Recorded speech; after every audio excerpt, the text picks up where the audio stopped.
하나님의 새로운 행동이라는 제목을 가지고 여러분들과 함께 말씀을 나누고자 합니다. 오직 성령으로 스가랴 강의 두 번째 시간입니다. 오늘 말씀은 측량줄을 잡은 사람에 대한 환상을 말씀하고 있습니다. 하나님은 유배지에 있는 백성을 불러 모으십니다. 아직도 돌아와야 할 사람들이 남아있기 때문입니다. 더 놀라운 것은 이 땅의 모든 민족도 하나님께 속해서 그분의 백성이 될 것이라는 사실입니다.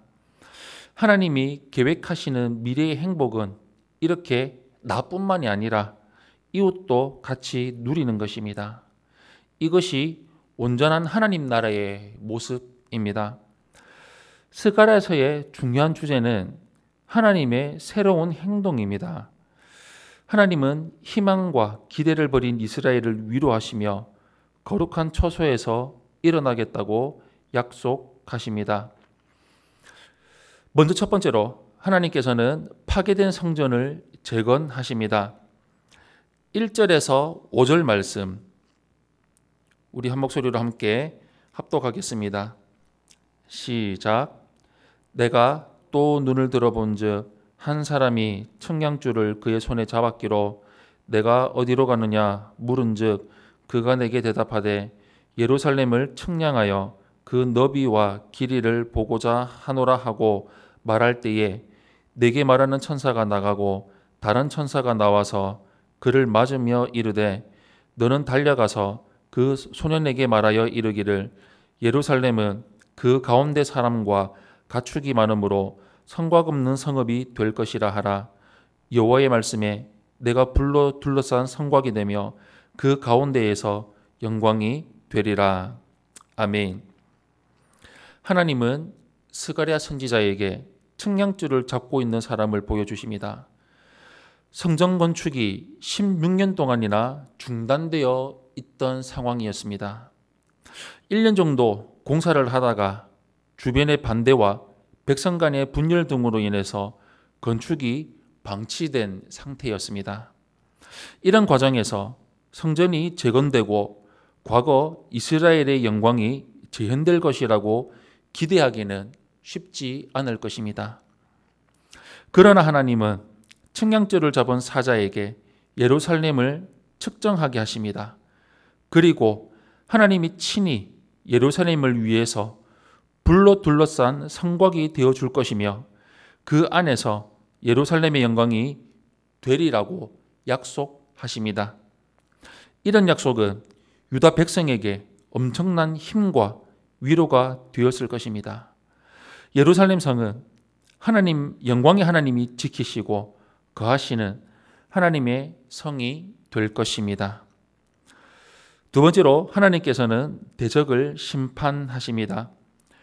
6절에서 9절 말씀 우리 한 목소리로 함께 합독하겠습니다. 시작.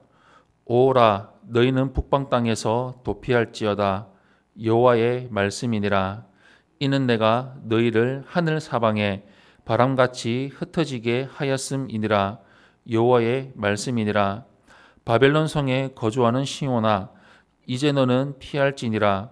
만군의 여호와께서 이같이 말씀하시되 영광을 위하여 나를 너희를 노력한 여러 나라로 보내셨나니 너희를 범하는 자는 그의 눈동자를 범하는 것이라.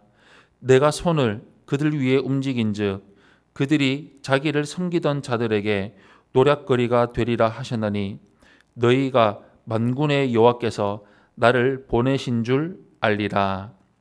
아멘. 유다 백성이 포로 생활하는 70년간 하나님은 침묵하시는 듯 보였습니다. 바벨론이 바사 제국에게 멸망당하고 소수의 유다 백성이 본국으로 돌아왔습니다. 이것이 BC 537년 제1차 포로 귀환입니다. 역사적으로 혼란했던 이 시기에 유다 백성은 영적인 구심점을 잃어버렸고 성전 재건 사역은 흐지부지 되었습니다. 예루살렘으로 돌아온 자들은 무기력과 침체에 빠졌을 것입니다. 이때 하나님은 바벨론에 남아있는 백성을 부르셨습니다.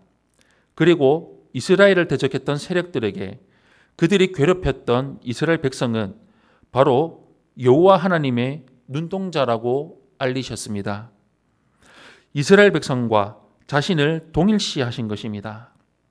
그리고 북방 땅 세력들에게 심판을 선언하셨습니다. 하나님은 행동하시는 하나님이십니다. 마지막 세 번째로 하나님은 다시 예루살렘을 선택하십니다. 10절에서 13절 말씀 우리 한 목소리로 함께 합독하겠습니다. 시작. 여호와의 말씀에 시온에 따라 노래하고 기뻐하라. 이는 내가 와서 내 가운데에 머물 것임이라. 그날에 많은 나라가 여호와께 속하여 내 백성이 될 것이요 나는 내 가운데에 머물리라. 내가 만군의 여호와께서 나를 내게 보내신 줄 알리라. 여호와께서 장차 유다를 거룩한 땅에서 자기 소유를 삼으시고 다시 예루살렘을 택하시리니 모든 육체가 여호와 앞에서 잠잠할 것은 여호와께서 그의 거룩한 처소에서 일어나심이니라 하라 하더라. 아멘. 예루살렘이 멸망한 이유는 백성이, 특히 지도자들이 하나님께 불순종하고 계명을 지키지 않았기 때문입니다. 그런데 하나님은 그런 예루살렘을 또다시 선택하셨습니다. 여기서 우리는 하나님의 인내와 은혜를 깨닫게 됩니다. 또한 하나님이 언약을 소중하게 여기신다는 사실도 알 수 있습니다. 다시라는 말은 언약 백성을 포기하지 않으시는 하나님의 성품과도 관련이 되어 있습니다. 우리는 예수님을 믿고 구원받고 하나님의 언약 백성이 된 자들입니다.